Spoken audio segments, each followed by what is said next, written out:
சகல பிரஸ்தாபத்தை பார்க்கிலும் நான் என் வசனத்தை மகிமைப்படுத்தினேன் என்று கர்த்தர் சொல்லியிருக்கிறார். அவருடைய வசனம் ரொம்ப முக்கியம்.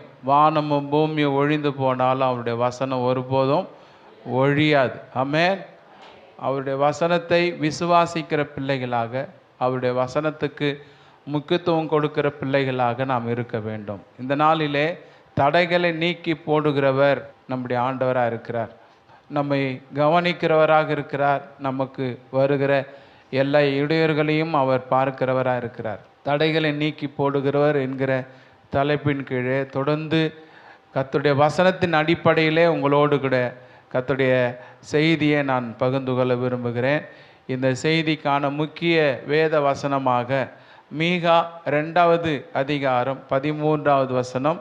தடைகளை நீக்கி போடுகிறவர் அவர்களுக்கு முன்பாக நடந்து போகிறார். அவர்கள் தடைகளை நீக்கி வாசலால் உட்பிரவேசித்து கடந்து போவார்கள். அவர்கள் ராஜா அவர்களுக்கு முன்பாக போவார். கர்த்தர் அவர்கள் முன்னணியில் நடந்து போவார். தடைகளை நீக்கி போடுகிற கர்த்தராய் நம்முடைய ஆண்டவர் இருக்கிறார். இந்த வசனத்தை 2 பகுதியாக நாம் பிரித்து தியானிக்க போகிறோம். முதலாவதாக தடைகளை நீக்கி போடுகிறவர். சொல்லுங்க, நம்முடைய ஆண்டவர் எப்படிப்பட்டவர்னா தடைகளை நீக்கி போடுகிறவர். தடைகள் வந்தாலும் தேவன் அந்த தடைகளை அவர் உடைத்து அற்புதம் செய்கிறவராக இருக்கிறார். இந்த முதல் குறிப்பிலே கலாத்தியர் 5:7 நாம் வாசிக்கும் பொழுது, நீங்கள் நன்றாய் ஓடினீர்களே, சத்தியத்துக்கு கீழ்ப்படியாமல் போக உங்களுக்கு தடை செய்தவன் யார்? தடைகளை நீக்கி போடுகிற நம்முடைய ஆண்டவராக இருந்தாலும் தடை செய்கிறவன் யார் என்றால் பிசாசாக இருக்கிறான். பிசாசு நம்மை பலவிதங்களிலே தடை செய்கிறவனாக இருக்கிறான். நம்முடைய முன்னேற்றத்துக்கு அவன் தடையாக இருக்கிறான். நம்முடைய ஜெப ஜீவியத்துக்கு தடையாக இருக்கிறான். நம்முடைய ஆவிக்குரிய ஜீவியத்துக்கு தடையாக இருக்கிறான். ஆண்டவருடைய ஆசீர்வாதத்தை நாம் பெற்றுக்கொள்ளாதபடி பிசாசு பலவிதங்களிலே நமக்கு தடை செய்கிறவனாக இருக்கிறான். இங்கே ஆவிக்குரிய ஜீவியத்துக்கு தடையாய் பிசாசு இருந்ததை அப்போஸ்தலனாகிய பவுல் குறிப்பிடுகிறார். இந்த கலாத்திய விசுவாசிகளை குறித்து அவர் சொல்லும் பொழுது, நீங்கள் நன்றாய் ஓடினீர்களே, ஆனால் சத்தியத்துக்கு விரோதமாக உங்களுக்கு தடை செய்தவன் யார்? அன்பான கர்த்தருடைய பிள்ளைகளே, சத்தியத்துக்கு கீழ்ப்படியாதபடி பிசாசு தான் இந்த கலாத்திய விசுவாசிகளுக்கு தடையை உண்டு பண்ணினான். ஆண்டவருடைய நாமம் மகிமைப்படுவதாக. பிரியமான தேவனுடைய பிள்ளைகளே, இந்த தடைகளை ஓட்டத்தை குறித்து நீங்கள் பார்த்திருப்பீர்கள். ஏன் சிலர் ஓடி கூட இருக்கலாம். அந்த தடைகளை ஓட்டத்தில் என்ன செய்வார்கள் என்றால், ஒரு குறிப்பிட்ட தூரத்தை நிர்ணயம் பண்ணி பல தடுப்புகளை வைத்து விடுவார்கள். ஓடுகிறவர்கள் என்ன செய்யணும்? அந்த தடுப்புகளை தாண்டி வேகமாக முன்னேறணும். அப்படி யாரெல்லாம் வேகமாக அந்த தடைகளை தாண்டி முன்னேறி ஓடுகிறார்களோ அவர்கள் தான் வெற்றி பெறுவார்கள். அதே போல தான் நம்முடைய ஆவிக்குரிய ஜீவியத்தில் கூட பல தடைகள் வரலாம். எல்லா தடைகளையும் தாண்டி நமக்கு ஆண்டவர் வைத்திருக்கிற ஆசீர்வாதத்தை நாம் விசுவாசத்தோடு சுதந்தரித்து கொள்ள வேண்டும். அல்லேலூயா. இந்த கலாத்திய விசுவாசிகளுக்கு தடை செய்தவன் யார் என்றால் பிசாசு. இந்த கலாத்திய விசுவாசிகள் பாருங்க, சிலுவையில் அறையப்பட்ட இயேசு கிறிஸ்துவை அப்படியே அவர்கள் ஆராதனை செய்து கொண்டிருக்கும் போது தரிசித்த சபை. ஒருவராய் இருவராய் அல்ல, முழு கலாத்து சபையும் சிலுவையில் அறையப்பட்ட இயேசு கிறிஸ்துவை அப்படியே கல்வாரி காட்சியை அவர்கள் தரிசித்தார்கள்.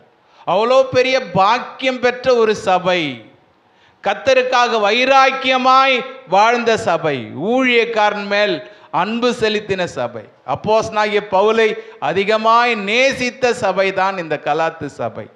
பவுலுக்கு இருந்த அந்த கண் பிரச்சனையை தீர்ப்பதற்கு விசுவாசிகள் அவ்வளோ ஒரு வாஞ்சையாக இருந்தார்களாம். பவுலுக்காக தங்களுடைய கண்களை கூட கொடுப்பதற்கு கலாத்து விசுவாசிகள் அவ்வளோ ஒரு அன்பாக இருந்தார்கள், வாஞ்சியாக இருந்தார்கள். அவ்வளோ நல்ல சபையாக இருந்த இந்த கலாத்து சபை சத்தியத்துக்கு கீழ்ப்படியாமல் போய்விட்டார்கள். அவர்கள் பிசாசினால் மயக்கப்பட்டார்கள், பிசாசினால் வஞ்சிக்கப்பட்டார்கள். அவர்கள் கர்த்தருடைய சத்தியத்துக்கு தூரமாய் போய்விட்டார்கள். ஆகையினால் தான் அப்போஸ்தலனாகிய பவுல் இங்கே சொல்றார், நீங்க நல்லா ஓடிட்டு இருந்தீங்களே, சத்தியத்துக்கு விரோதமாக கீழ்ப்படியாமல் போக உங்களை மயக்கினவன் யார் என்று சொல்லுகிறார். ரோமாபுரியிலே கர்த்தருடைய ஊழியத்தை செய்வதற்கு அப்போஸ்தலனாகிய பவுலுக்கு பல தடைகள் வந்தது. ஆகையினால் தான் ரோமர் 15:22 உங்களிடத்தில் வருவதற்கு அநேக தரம் நான் தடைப்பட்டேன் என்று சொல்லுகிறார். 1 தெசலோனிக்கர் 2:18 வாசிக்கும் பொழுது, நாங்கள் உங்களிடத்திலே வர 2 தரம் மனதாயிருந்தோம், பவுலாகிய நானே வர மனதாயிருந்தேன், சாத்தானோ எங்களை தடை பண்ணினான். சாத்தான் அப்போஸ்தலனாகிய பவுலை தடை செய்தான் என்று பவுல் இங்கே குறிப்பிடுகிறார். அன்புக்குரிய கர்த்தருடைய பிள்ளைகளே, கர்த்தருடைய சத்தியத்தை இந்த தெசலோனிக்கு விசுவாசிகள் கேட்காதபடி அப்போஸ்தலனாகிய பவுல் நல்ல ஒரு ஆவிக்குரிய செய்தியை கொடுக்கக்கூடியவர். அவருடைய செய்தியினால் இந்த ஜனங்கள் ஆசீர்வதிக்கப்படாதபடிக்கு பிசாசு என்ன செய்கிறான்? அப்போஸ்தலனாகிய பவுலையே தடை செய்கிறான். ஆனாலும் தேவன் அந்த தடைகளை மாற்றி அமைத்து கர்த்தருடைய ஊழியக்காரனை தெசலோனிக்கு விசுவாசிகளிடத்தில் அனுப்பினார். அல்லேலூயா. எனக்கு அன்பான கர்த்தருடைய பிள்ளைகளே, உங்களுடைய வாழ்க்கையிலே கூட நீங்கள் முன்னேறாதபடி இருக்கிற எல்லா தடைகளையும் கர்த்தர் மாற்றுவார். பிசாசினால் உண்டாகிற தடைகள், உங்களுடைய சரீர பிரகாரமான பலவீனமே உங்களுக்கு ஒரு தடையாக இருக்கலாம், பண நெருக்கடிகள் ஒரு தடையாக இருக்கலாம், சில வீணான மனிதர்கள் உங்களை தடை செய்யலாம், உங்களை வீணாய் விரோதிக்கிறவர்கள் உங்களுக்கு தடையா இருக்கலாம். ஆனாலும் தேவன் எல்லா தடைகளையும் அவர் மாற்றி உங்களை ஆசீர்வதிக்கிறவராக இருக்கிறார். 3 யோவான் 1 9, 10 வாசிக்கும் பொழுது, நான் சபைக்கு எழுதினேன், ஆனாலும் அவர்களில் முதன்மையாய் இருக்க விரும்புகிற தியோதிரேப்பு எங்களை ஏற்றுக்கொள்ளவில்லை. ஆனபடியால் நான் வந்தால் அவன் எங்களுக்கு விரோதமாய் பொல்லாத வார்த்தைகளை அலப்பி செய்து வருகிற கிரியைகளை நினைத்து கொள்வேன். அவன் இப்படி செய்து வருகிறதும் போதாமல் தான் சகோதரரை ஏற்றுக்கொள்ளாமல் இருக்கிறதும் அன்றி ஏற்றுக்கொள்ள மனதாக இருக்கிறவர்களையும் தடை செய்து சபைக்கு புறம்பே தள்ளுகிறான். சத்தியத்தை ஏற்றுக்கொள்ள நினைக்கிறவங்களையும் ஒரு குறிப்பிட்ட ஒரு மனிதன் தடை செய்து கொண்டிருந்தானாம். இவன் தேவனுடைய ஊழியத்துக்கு தடையாயிருந்தான். சத்தியத்தை ஏற்றுக்கொள்ளாதபடி அநேகரை தடை செய்தான். எனக்கு அன்பான கர்த்தருடைய பிள்ளைகளே, இன்றைக்கு கூட கிறிஸ்தவத்துக்கு எவ்வளோ தடைகள். சபை கட்டுவதற்கு தடை, ஜனங்கள் சர்ச்சைக்கு வந்து கர்த்தரை ஆராதிப்பதுக்கு எவ்வளோ தடைகள், எவ்வளோ இடையூறுகள். ஆனாலும் இடையூறுகள் மத்தியிலையும் தடைகள் மத்தியிலையும் ஒரு பெருங்கூட்ட ஜனங்கள் இயேசு கிறிஸ்துவுக்காக எழும்பிக் கொண்டே இருக்கிறது. பல தடைகள் வந்தாலும், ஆராதிப்பதற்கு தடை வந்தாலும், சுவிசேஷம் சொல்வதற்கு தடை வந்தாலும், எவ்வளவு தடைகள் வந்தாலும் எல்லா தடைகளையும் கர்த்தரே முன் நின்று தகர்த்து போட்டு நமக்கு அவர் ஜெயத்தை தருகிறவராக, ஜெய வீரனாக நமக்கு அவர் முன் செல்லுகிறார். ஆண்டவருடைய நாமம் மகிமைப்படுவதாக. வேதத்தில் யோபின் புஸ்தகம் 42 வாசிக்கும் பொழுது, தேவரீர் சகலத்தை செய்ய வல்லவர், நீ செய்ய நினைத்தது தடைப்படாது என்பதை அறிந்திருக்கிறேன். எல்லாவற்றையும் கர்த்தர் செய்ய அவர் வல்லவராய் இருக்கிறார் என்பதை தேவ மனிதனாகிய யோபு அறிந்து கொண்டார். ஆகையினால் தான் அவர் சொல்லுகிறார், தேவரீர் சகலத்தை செய்ய வல்லவர், நீ செய்ய நினைத்தது தடைப்படாது. அவர் எல்லாவற்றையும் செய்ய அவர் வல்லவராக இருக்கிறார். ஆண்டவர் எதை செய்ய நினைக்கிறாரோ அது கூட தடைப்படாது. ஒரு காரியத்தை நன்றாக புரிந்து கொள்ளுங்கள், தடைகளை நீக்கி போடுகிற கர்த்தர் நமக்கு முன்னாக செல்லுகிறார். எகிப்திலிருந்து இஸ்ரவேல் ஜனங்கள் அடிமைத்தனத்திலிருந்து விடுதலையான பிறகு கானானை அவர்கள் சுதந்திரித்து கொள்ள வேண்டும். கானான் தான் அவருடைய இலக்காக இருந்தது. வாக்குத்தத்த பூமியாக கானான் இருந்தது. அந்த கானானை பெற்றுக்கொள்ளும்படியாக இஸ்ரவேல் ஜனங்கள் இப்பொழுது அடிமைத்தனத்திலிருந்து விடுதலையாகி அவர்கள் புறப்பட்டு போகிறார்கள். புறப்பட்டு போகும்போதே ஒரு பெரிய தடை அவங்களுக்கு. செங்கடல் அவர்களுக்கு ஒரு பெரிய தடையாக இருந்துச்சு. அல்லேலூயா. பின்னாக பார்வோனுடைய சேனை அவர்களை தொடர்ந்து நெருக்கி கொண்டிருந்தது. முன்னாக தடை, பின்னாக நெருக்கம். ஆனாலும் தேவன் இரண்டையும் மாற்றி அமைத்தார். செங்கடலை கர்த்தர் இரண்டாக பிளந்து தேவ ஜனங்களுக்கு வெட்டாந்தரையிலே வழியை வகுத்து அவர்கள் செங்கடலை அற்புதமாய் கடக்க தேவன் அனுக்கிரக செய்தார். அடுத்ததாக பாருங்க, அவங்க வனாந்தரத்திலே பிரயாணமாய் போகும்போது அமலேக்கியர்கள் அவர்களுக்கு தடை செய்தார்கள். அமலேக்கு எதிர்த்து நின்று வந்து அவங்களை தடை செய்தான். ஆனாலும் தேவன் அமலேக்கை முறியடிக்க தேவ ஜனங்களுக்கு உதவி செய்தார். அல்லேலூயா. அதுக்கப்புறம் பாருங்க, அன்பான தேவ பிள்ளைகளே, பாலாக் அவர்களுக்கு தடை செய்தான். பாலாக் என்கிறதான ராஜா, அவன் இஸ்ரவேல் ஜனங்களுக்கு தடையா இருந்தான். தேவன் அவனையும் முறியடிக்க தேவ ஜனங்களுக்கு உதவி செய்தார். அதுக்கப்புறமா பாருங்க, யோர்தான் நதி அவர்களுக்கு தடையா இருந்துச்சு. கானானை அவர்கள் சுதந்திரித்து கொள்ளாதபடி யோர்தான் அவர்களுக்கு தடையா இருந்துச்சு. ஆண்டவர் யோர்தானை அவர் பின்னிட்டு போகும்படி செய்து இஸ்ரவேல் ஜனங்களை வெட்டான் தரையிலே நடக்க செய்தார். அல்லேலூயா. அவர்கள் இந்த யோர்தானை கடந்தார்கள். அடுத்ததாக அவங்களுக்கு பாருங்க, எரிகோ ஒரு பெரிய தடையா இருந்துச்சு. இல்லை, கானானிலே அவர்கள் சந்தித்த பெரிய தடை எரிகோ. ஆண்டவர் எரிகோவை இடிந்து விழும்படி செய்தார். எரிகோ மதில்கள் இடிந்து விழும்படியாக தேவன் உதவி செய்தார். அன்பான கர்த்தருடைய பிள்ளைகளே, கானானிலே 7 ஜாதிகள் இருந்தார்களாம். 31 ராஜ்யங்கள் இருந்தது. இந்த 7 ஜாதிகளையும் 31 ராஜாக்களையும் ராஜ்யங்களையும் இஸ்ரவேல் ஜனங்கள் முறியடித்தார்கள். அந்த 31 ராஜாக்களுடைய தடைகளை கர்த்தர் நீக்கினார். முழு கானானையும் இஸ்ரவேல் புத்திரர்கள் சுதந்திரித்துக் கொள்ள தேவன் அனுக்கிரக செய்தார்.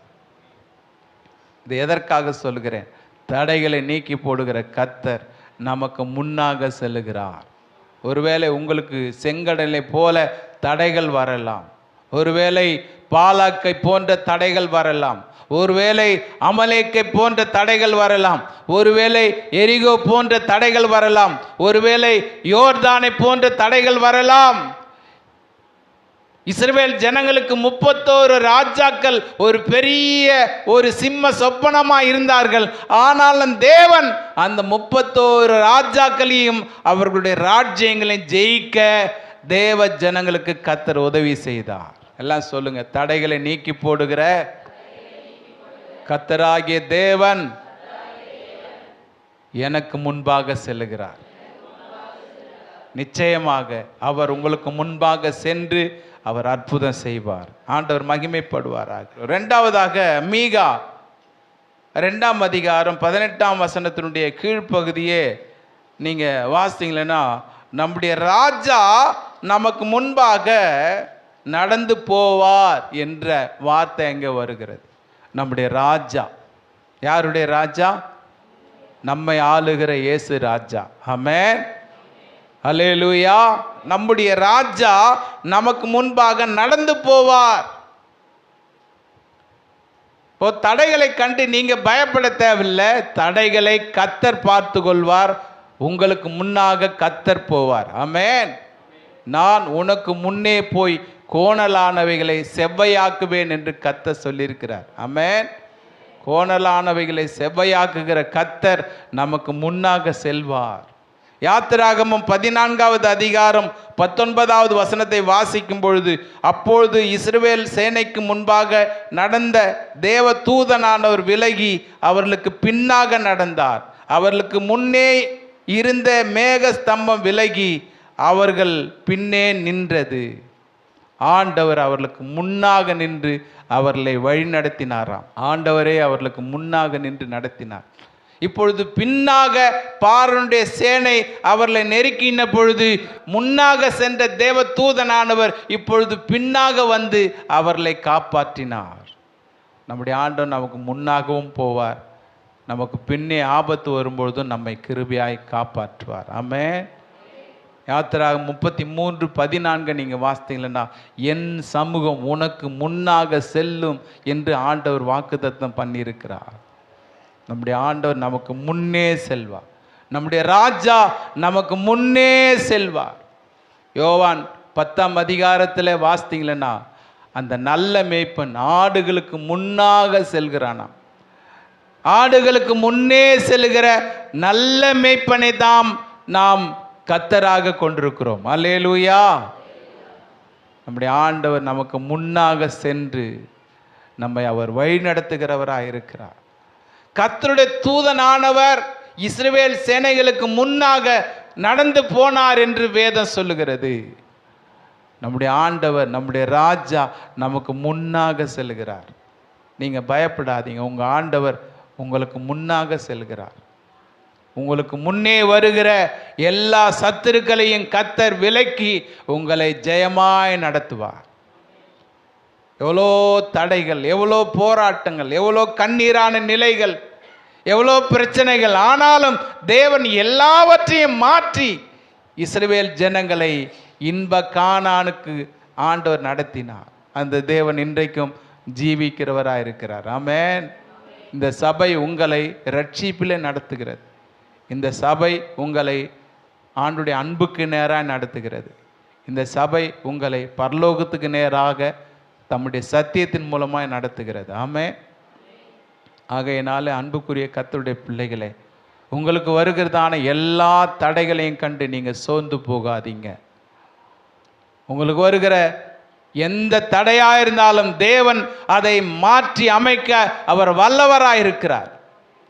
ஆட்டுக்குட்டிகளை ஓநாய்களுக்கு முன்பாக அனுப்புகிறது போல நான் உங்களை அனுப்புகிறேன் என்று இயேசு சொல்லியிருக்கிறார். ஆமென். ஒரு ஆட்டுக்குட்டிக்கு பலன் அதிகமா, ஓநாய்க்கு பலன் அதிகமானா ஓநாய்க்கு தான் பலன் அதிகம். ஆனால் ஆண்டவர் நம்மை ஆட்டுக்குட்டியாக பாவித்து அவர் ஓநாய்களின் கூட்டத்துக்கு நேராக அனுப்புகிறார். நல்ல கவனிங்க.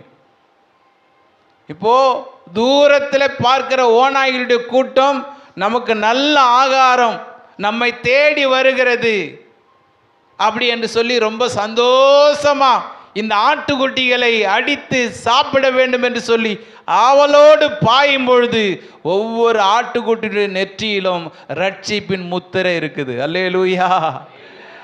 இயேசு கிறிஸ்து கல்வாரியிலே சிந்தின அவருடைய இரத்தத்தால் மீட்கப்பட்ட ஜனங்களாக நாம் இருக்கிறோம். அவருடைய இரத்தத்தால் மீட்கப்பட்ட அந்த இரத்தத்தின் அடையாளம் நம்முடைய நெற்றியிலே இருக்கிறது. முத்திரை நம்முடைய நெற்றியிலே இருக்கிறதை ஓநாய்களுடைய கூட்டம் பார்த்து பயந்து நடுங்கி ஓடி விடுகிறது. அல்லேலூயா. ஆண்டவராகிய இயேசு கிறிஸ்து நம்மை ஆட்டுக்குட்டிகள் என்று சொல்வது உண்மைதான். ஆனால் இந்த ஆட்டுக்குட்டியை எந்த சிங்கமும் ஒன்று செய்யாது. காரணம் என்ன? இந்த ஆட்டுக்குட்டிய நெற்றியிலே இயேசு அப்பாவுடைய அன்பின் முத்திரை இருக்கிறது, அவருடைய ரட்சிப்பின் முத்திரை இருக்கிறது, அவருடைய மீட்பின் முத்திரை இருக்கிறது. உங்களுடைய தலையிலே ஆண்டவர் உங்களுக்கு அபிஷேகத்தை தந்திருக்கிறார். உங்களுக்கு அபிஷேகத்தின் முத்திரையை கர்த்தர் கொடுத்திருக்கிறார். அல்லேலூயா. அன்றியும் மீட்கப்படும் நாளுக்காக முத்திரையாய் பெற்ற அபிஷேகம் என்று வேதம் சொல்லுகிறது. அப்படி என்றால் மீட்பின் அடையாளத்துக்காக தேவன் பரிசுத்தாவின் அபிஷேகத்தை நம்மேல் வைத்திருக்கிறார். ஆமென். நம்மேல் இருக்கிற அபிஷேகத்தை கண்டு ஓநாய்களுடைய கூட்டம் நடுங்கும். நம்மேல் இருக்கிற அபிஷேகத்தை கண்டு பிசாசுகள் விலகும். நம்முடைய ஆண்டவர் நமக்கு ஜெயத்தை தருவார். அல்லேலூயா. தடைகள் வரும். ஜெபம் பண்ணுறதுக்கு தடை வரும், ஆராதனை பண்ணுறதுக்கு தடை வரும், சுவிசேஷம் சொல்வதற்கு தடை வரும். ஆனாலும் தடைகளை நீக்கி போடுகிற கர்த்தர் நமக்கு முன்னாக போகிறார் என்கிற விசுவாசத்தோடு நாம் தொடர்ந்து முன்னேறி போயிட்டே இருக்கணும். அல்லேலூயா. நீங்கள் நல்லா ஜெபம் பண்ணுறீங்களா? நீங்கள் ஜெபம் பண்ணாதபடி உங்களுக்கு தடை வரும். இஸ்ரவேல் ஜனங்களுக்கு எவ்வளோ தடை வந்துச்சு, எல்லா தடையும் கர்த்தர் மாற்றினார். உங்கள் வாழ்க்கையில கூட நீங்கள் முன்னேறாதபடி பல தடைகள் வரலாம். உங்கள் வேலை ஸ்தலத்தில் தடை வரலாம்.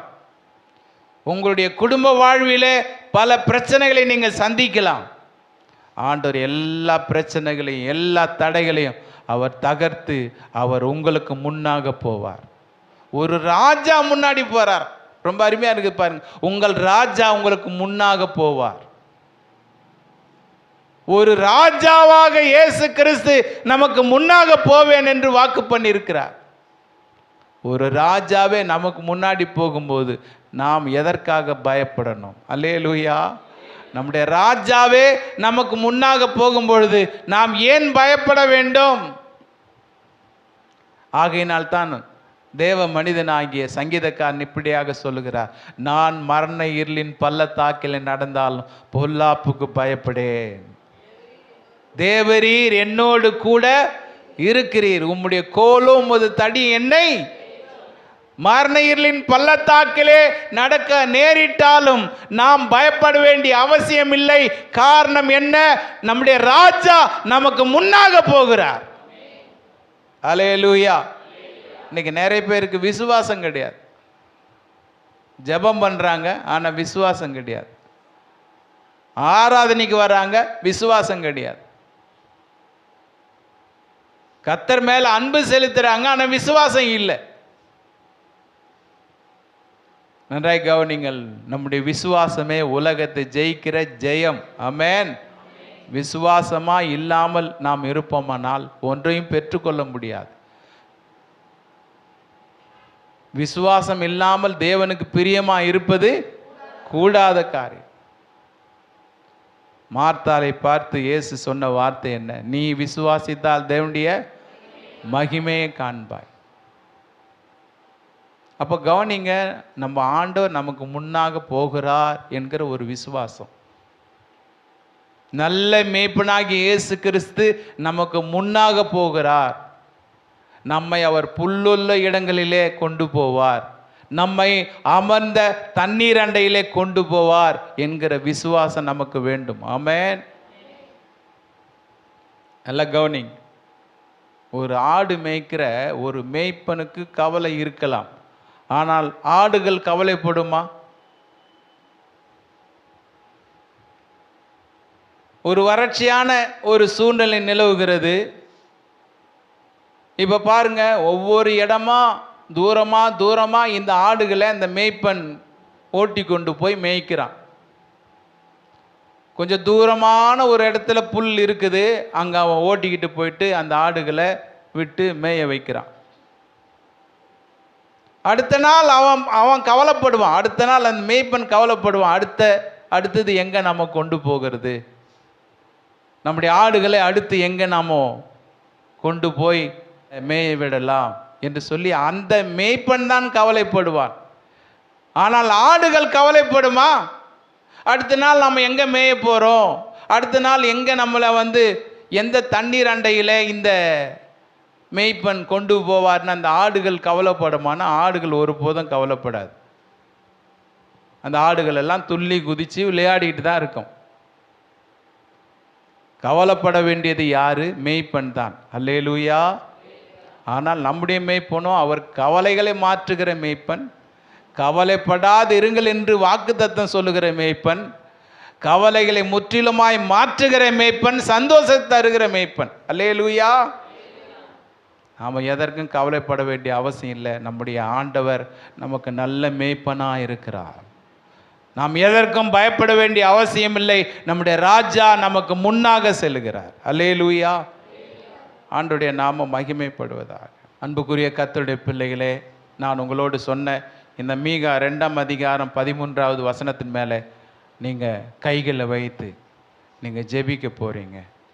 தடைகளை நீக்கி போடுகிறவர் எனக்கு முன்னாக போக வேண்டும் என்று சொல்லி நீங்கள் ஜெபிக்க போகிறீங்க. இஸ்ரவேல் ஜனங்களுக்கு முன்பாக இருந்த எல்லா தடைகளையும் மாற்றின தேவன் அவர் இன்றைக்கும் ஜீவிக்கிறவராக இருக்கிறார். எல்லாம் விசுவாசிங்க. ஹல்லேலூயா. நன்றியோடு ஸ்தோத்திரிக்கிறோம். செங்கடல் அவர்களுக்கு தடையாக இருந்துச்சு, ஸ்தோத்திரம். அமலேக்கியர்கள் அவர்களுக்கு தடை செய்தார்கள். யோர்தான் அவர்களுக்கு தடையாக இருந்துச்சு. பாலாக்கும் எரிகோவும் தடையாக இருந்தது. கானானில் இருந்த 7 ஜாதிகளும் 31 ராஜாக்களும் இஸ்ரவேல் ஜனங்களுக்கு தடையாய் எழும்பினார்கள். ஆனாலும் தேவன் தடைகளை தகர்த்தார். நம்முடைய ராஜா தடைகளை தகர்க்கும்படி நமக்கு முன்னாடி நடந்து போகிறார். நல்ல மேய்ப்பனாக அவர் முன்பாக நடந்து போகிறார். எல்லாரும் ஜெபம் பண்ணுங்க. இந்த மீகா 2ஆம் அதிகாரம் 13வது வசனத்தின் மேலே கை வைத்து தடைகளை நீக்கி போடுகிற எங்கள் தேவனாகிய கர்த்தர் எங்களுக்கு முன்னாக செல்வீராக.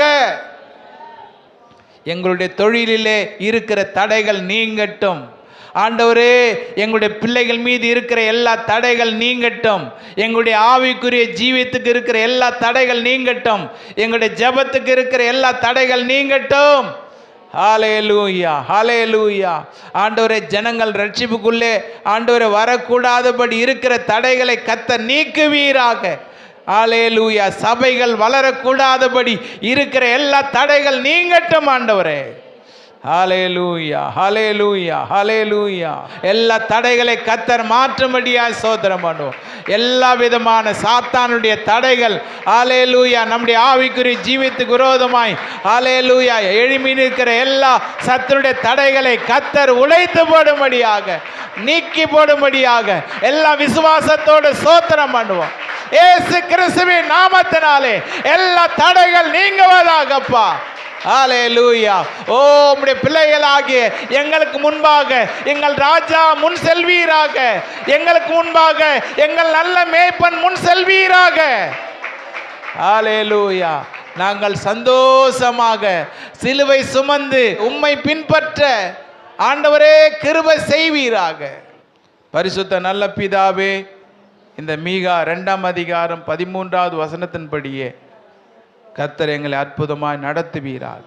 வாஞ்சியோடு ஆண்டவரே ஒரு பெருங்கூட்டமாக கூடி வந்த நம்முடைய பிள்ளைகளை நீர் ஆசீர்வதிப்பீராக. நம்முடைய பிள்ளைகளுடைய எல்லா குறைகளை கர்த்தர் மாற்றுவீராக. விசுவாசிக்கிறோம் ஆண்டவரே, எங்களுடைய வாழ்விலே நீ செய்ய போகிற எல்லா நன்மைகளை நாங்கள் அறிக்கை எடுக்கிறோம். உம்முடைய நாமத்தை மகிமைப்படுத்துகிறோம்.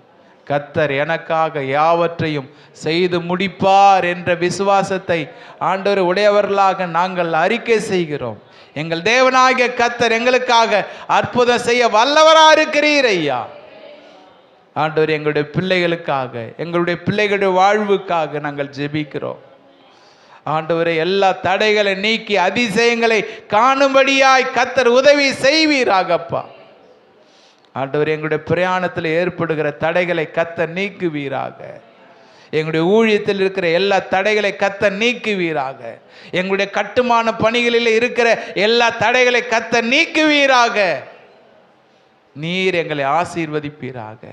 இந்த நாளிலே ஆண்டவரே, உம்முடைய திருமுகத்தை நோக்கி பார்க்கிறோம் அப்பா. உம்மை விசுவாசிக்கிற, உம்மை நோக்கி பார்க்கிற ஹல்லேலூயா ஒவ்வொரு பிள்ளைகளுடைய வாழ்விலும் கர்த்தர் அற்புதம் செய்வீராக. எங்களுடைய நெருக்கத்தில் எங்களுக்கு உதவி செய்கிற தேவனாய் நீர் இருக்கிறீர். என்னுடைய நெருக்கத்தில் நான் கர்த்தரை நோக்கி கூப்பிட்டேன். கர்த்தர் தம்முடைய ஆலயத்திலிருந்து என்னுடைய சத்தத்தை கேட்டார். என்னுடைய கூப்பிடுதல் அவருடைய செவியிலே ஏறிற்று என்று சங்கீதக்காரன் சொல்வது போலப்பா. எங்களுடைய நெருக்கத்திலே எங்களுக்கு நீ செவி கொடுக்கிற தேவனா இருக்கிறபடியால் நன்றி ஆண்டவரே. கர்த்தர் அற்புதம் செய்வீராக. யாரெல்லாம் விசுவாசத்தோடு ஆண்டவரை ஜெபிக்கிறார்களோ அவருடைய வாழ்வில் இருக்கிற எல்லா தடைகள் நீங்கட்டும் ஆண்டவரே. உம்முடைய கர்த்தாவே அற்புதத்தின் கரத்தை நீட்டுவீராக. எங்கள் தேவனாகிய கர்த்தர், நாங்கள் அதிசயத்தை காணும்படியான பாக்கியத்தை தார். உமக்கே மகிமை. நீர் மகிமைப்படுவீராக. இயேசுவின் ரத்தம் ஜெயம். இயேசு கிறிஸ்து மூலம் வேண்டுகிறோம் பிதாவே, ஆமென். கர்த்தர் உங்களை ஆசீர்வதிப்பாராக. இந்த வார்த்தையின்படியே விசுவாசிக்கிற உங்களுடைய வாழ்விலே கர்த்தர் முன் சென்று அற்புதமாய் உங்களை நடத்துவாராக. Praise the Lord.